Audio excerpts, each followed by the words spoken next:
Hello, my YouTube friends! There are a lot of people interested in streaming these days. And it's not just gamers either, although I would say that they are still the majority when it comes to active streamers. There are also a bunch of video streaming platforms to find success on, with the big three being YouTube, Twitch, or Facebook. All this gives you a lot of choices as a new streamer, and it can be hard to know what is the right platform and streaming format. So this video is for streamers looking for success, and if you're just doing streaming for fun, as a hobby, well, this probably isn't for you. For those that want to grow their streams and make a little bit of extra income, or maybe even replace their full-time income and have fun doing it, well, this is the video for you. This also isn't going to be one of those you need equipment or that to be successful. In truth, you probably already have everything you need, and you can find success with the basics. In fact, you can probably do everything you need without spending everything, but each piece of this is really important, and especially the last three. So with all that out of the way, let's get into the 5 things that you need to find success before you start streaming. So let's get to it!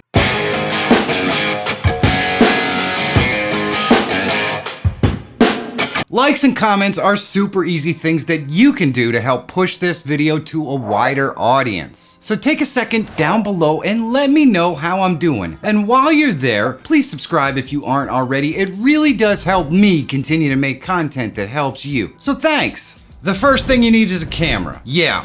I know, I said I wasn't gonna do the gear thing, but I'm guessing you already have one of these in your pocket or on your laptop, and it's not something that you need to buy. And it doesn't need to be anything fancy at all. The reason it's on this list is because a lot of streamers don't think you need one. You do, and here's why.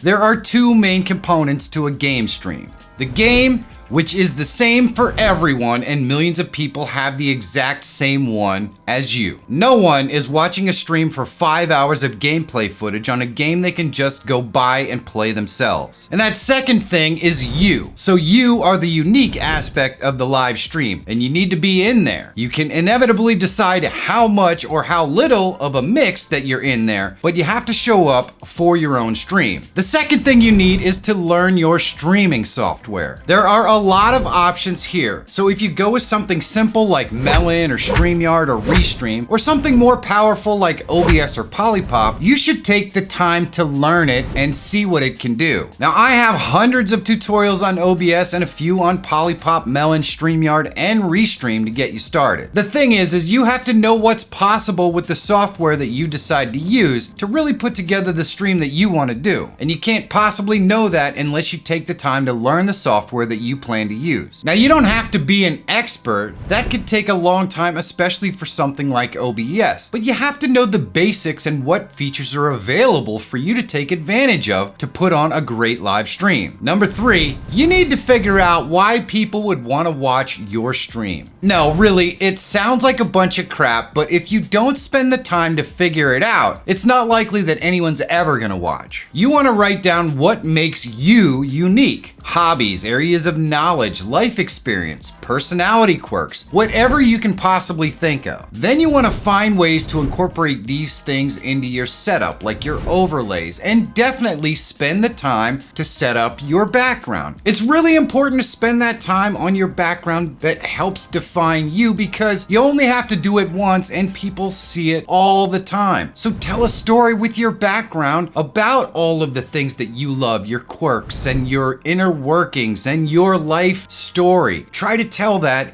in your background, and then incorporate the things on your list into your stream plan to make your stream unique and fun. The most interesting part of your stream is you, so be sure to accent those pieces in a fun way. And that means adding unique pieces to your overlay that represent the things that you love, maybe your hobbies or your quirks or whatever. There are all kinds of ways to make these unique to you and to accent your personality. but you have to take the time to figure out what's unique and interesting and fun and what sort of experiences you have that you think might be something your audience would enjoy, and then find interesting ways to integrate those into what you do. And if you do that, people are really going to be entertained by what you're putting on, and that is half the battle. Number 4, what's your plan for growth? How are you going to reach people who are going to watch your stream? If Twitch or Facebook are your streaming platforms of choice, there isn't any discovery, so you have to promote your streams. If you're on YouTube, you can use the algorithm to your advantage, but live streams are still not pushed the same way recorded content is, so you're still gonna need a plan to gain viewers. Twitter and Instagram are great promotional platforms, and of course, recorded content on YouTube is a great way to promote your live streams as well. No matter which way you go, your plan has to be more than dropping links on these platforms before your stream. You need to craft posts on a regular basis that are more than just about your stream. That is why it's so important to know why someone would actually watch. Because then when you're going to promote your streams, you can accent those reasons that you already figured out. You can also find groups associated with your stream's subject matter. If it's a game stream, you should frequent groups that talk about that game. Make sure people know who you are by helping them out.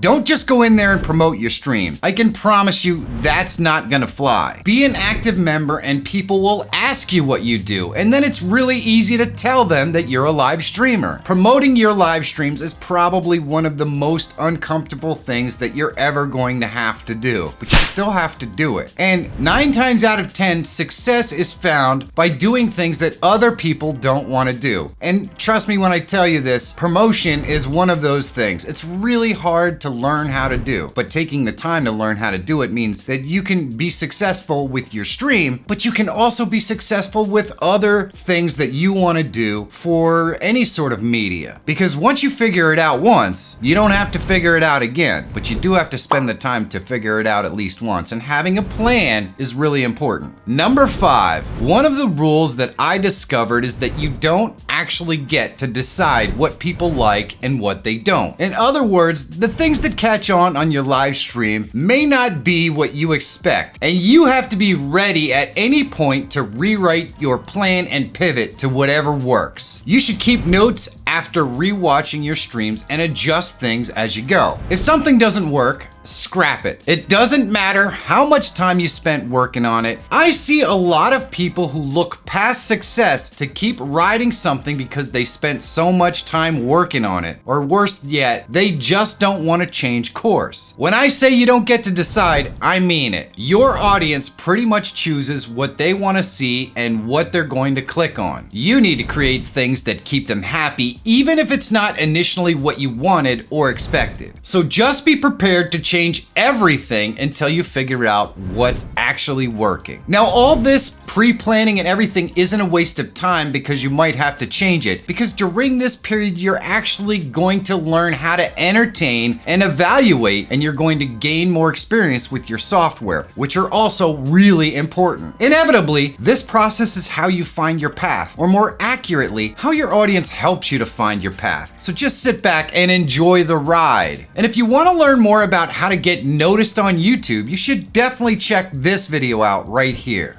Big thanks to the sponsors that support this channel. Their links are in the description so you could check them out. I couldn't possibly do this without them or you. So thanks. And if you're always looking for tools, tips, and tricks to help make you a better live streamer or YouTuber, subscribe to the channel. My name is Michael Feyrer Jr. Thank you so much for watching. Have a great day, and I'll see you in the next one.